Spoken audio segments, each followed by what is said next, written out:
नमस्कार दोस्तों, क्राइम अजीब सी की नई एपिसोड में स्वागत है। आज की इस एपिसोड में जानेंगे पाकिस्तान की नूर मुकादम के बारे में। वो 27 वर्ष की थी और पूर्व पाकिस्तानी राजनयिक शौकत मुकादम की बेटी थी। 20 जुलाई 2021 को इस्लामाबाद के सेक्टर F7/4 के एक घर में उनकी हत्या कर दी गई थी। नूर को 2 दिन तक बंधक बनाकर रखा गया था। नूर को बहुत प्रताड़ित किया गया था। फिर चाकू से उसका सिर धड़ से अलग कर दिया गया था। हत्या से पहले नूर के साथ बलात्कार भी किया गया था।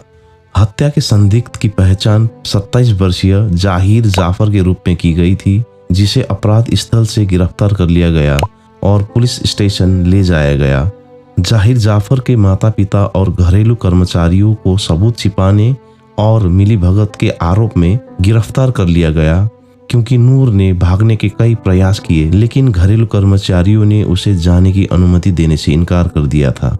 हत्या पूर्व नियोजित थी, क्योंकि जाफर ने बाद में पुलिस के सामने कबूल किया कि अगर नूर ने उसके विवाह प्रस्ताव को स्वीकार करने से इनकार कर दिया तो उसका इरादा उसे मारने का ही था। फरवरी 2022 में इस्लामाबाद सत्र अदालत ने जाहिर जाफर को नूर मुकादम की हत्या के लिए मौत की सजा सुनाई थी, जबकि जाफर के गार्ड इफ्तिकार और मोहम्मद जान को 10 साल की सजा दी गई थी। जियो न्यूज के अनुसार टाइमलाइन जुलाई 7 को शुरू हुई थी 2021 में, जब जाहिर जाफर ने न्यूयॉर्क के लिए एक तरफा हवाई टिकट बुक किया। 11 जुलाई को सुबह जाफर का प्रस्थान 3:50 में निर्धारित किया गया था। 18 जुलाई को जाफर ने इस्लामाबाद अंतर्राष्ट्रीय हवाई अड्डे तक ले जाने के लिए एक टैक्सी की व्यवस्था की थी। उस शाम जाफर ने नूर को फोन किया और नूर इस्लामाबाद के नेवल एंकरेज इलाके में अपने घर पर थी। रात 9 बजे नूर अपना घर छोड़कर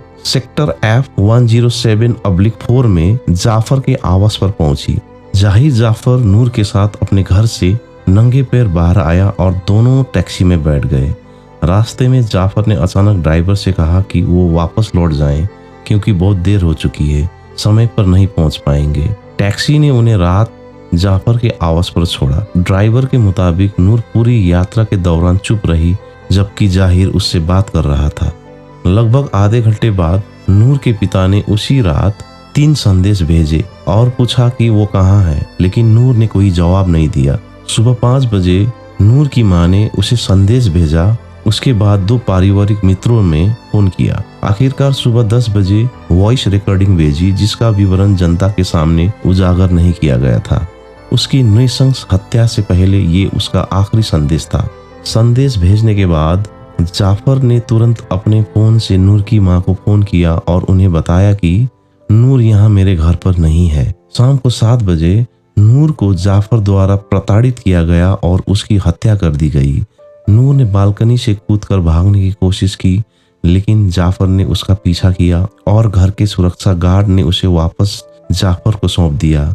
पुलिस का मानना है कि यदि सुरक्षा गार्ड ने पुलिस को सूचित कर दिया होता तो हत्या को टाला जा सकता था। नूर के छत बिछत शरीर पर यातना और चाकू से किए गए कईयों घाव के निशान दिखे। लीक हुए ऑडियो टेप से पता चला कि हत्या के बाद जाफर ने अपने माता पिता को फोन किया।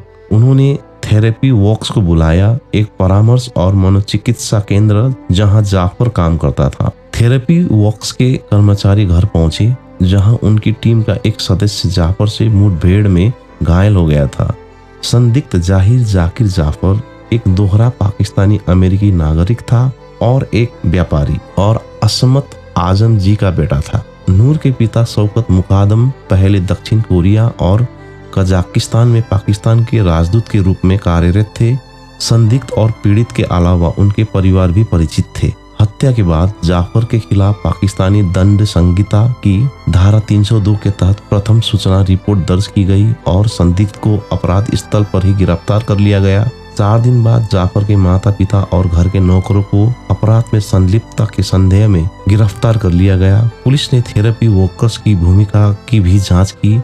जाफर के फोन से बरामद डेटा से संकेत मिलता है कि वो अतीत में महिलाओं के खिलाफ हिंसा में शामिल था। जाफर को देश से भागने से रोकने के लिए उनका नाम पाकिस्तानी सरकार द्वारा प्रांतीय राष्ट्रीय पहचान सूची PNIL और निकास नियंत्रण सूची में रखा गया था। 15 अगस्त 2021 को पुलिस हत्या में जाफर की संलिप्तता की पुष्टि करने वाली उंगलियों के निशान और DNA का मिलान करने में सक्षम थी। मामले का फैसला 24 फरवरी 2022 को अतिरिक्त सत्र न्यायाधीश अट्टा रब्बानी द्वारा सुनाया गया था।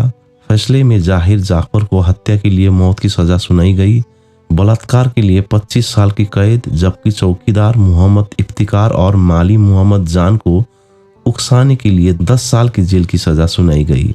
अदालत ने बचाव पक्ष की इस स्थिति को खारिज कर दिया कि जाहिर किसी मानसिक विकार से पीड़ित है और इन आधारों पर उसे बरी किया जा सकता है। इसके अतिरिक्त अदालत ने जाहिर के माता पिता, रसोइया जमील और थेरेपी वर्क्स के कर्मचारियों को बरी कर दिया क्योंकि अदालत को उनके खिलाफ कोई सबूत नहीं मिला। प्रारंभिक फैसले के बाद कई अपीलें की गई। 12 मार्च 2022 को नूर के पिता ने जाहिर जाफर, मोहम्मद इफ्तिकार और मोहम्मद जान की सजा बढ़ाने के साथ साथ असमत अदेम, जाकिर जाफर, जमील और थेरेपी वर्कर्स के कर्मचारियों को बरी करने के खिलाफ अपील किया, जबकि जाहिर, मोहम्मद इफ्तिकार और मोहम्मद जान ने अपनी सजा कम करने के लिए अलग अलग अपील किए थे। अपील पर 14 सितंबर 2022 को इस्लामाबाद उच्च न्यायालय के न्यायाधीश न्यायमूर्ति आमिर फारूक और न्यायमूर्ति सरदार इजाज इसाक ने सुनवाई की। 13 मार्च 2023 को उच्च न्यायालय के न्यायाधीशों ने जाहिर, इफ्तिकार और जान की मूल सजा को बरकरार रखा, जबकि नूर के साथ बलात्कार के लिए जाहिर की आजीवन कारावास की सजा को बढ़ाकर मौत की सजा कर दी। दोष मुक्ति को भी बरकरार रखा गया। इसके बाद जाहिर जाफर 12 अप्रैल 2023 को पाकिस्तान के सर्वोच्च न्यायालय में एक अपील में 23 कारण बताते हुए उच्च न्यायालय के फैसले को चुनौती दिए। हत्या और इसकी विभत्स प्रकृति की पाकिस्तान में कड़ी निंदा और सार्वजनिक आक्रोश फैल गया और अपराधी को न्याय के कटघरे में लाने की मांग की गई। द वॉशिंगटन पोस्ट के अनुसार नूर मुकादम नाम पाकिस्तानी समाचार और सोशल मीडिया के माध्यम से फैल गया था और महिलाओं के खिलाफ हिंसा के मामलों से निपटने में देश की दुर्दशा पर नए सिरे से ध्यान केंद्रित किया था। प्रधानमंत्री इमरान खान ने इस्लामाबाद पुलिस को हत्या की जांच करते समय कोई रियायत नहीं बरतने का निर्देश दिया और न्याय देने पर जोर दिया। फिल्म और संगीत उद्योग की मशहूर हस्तियों ने अपनी भावना को व्यक्त करने के लिए #JusticeForNoor के तहत ट्वीट किया। प्रवासी पाकिस्तानी समुदायों ने भी इस घटना पर अपना दुख व्यक्त किया और नूर के लिए टोरंटो में रात्रि जागरण की शुरुआत की, जिसका आयोजन जहरा हैदर ने किया था। कुछ लोगों ने सवाल किया कि नूर की दुर्दशा कभी मुख्य धारा के मीडिया तक पहुंच नहीं पाती अगर वो एक राजनायक की बेटी नहीं होती, एक अच्छे परिवार से नहीं होती। ऐसे ही सच्ची घटनाओं को सुनने और जानने के लिए मेरे चैनल क्राइम अजीब सी को सब्सक्राइब करें।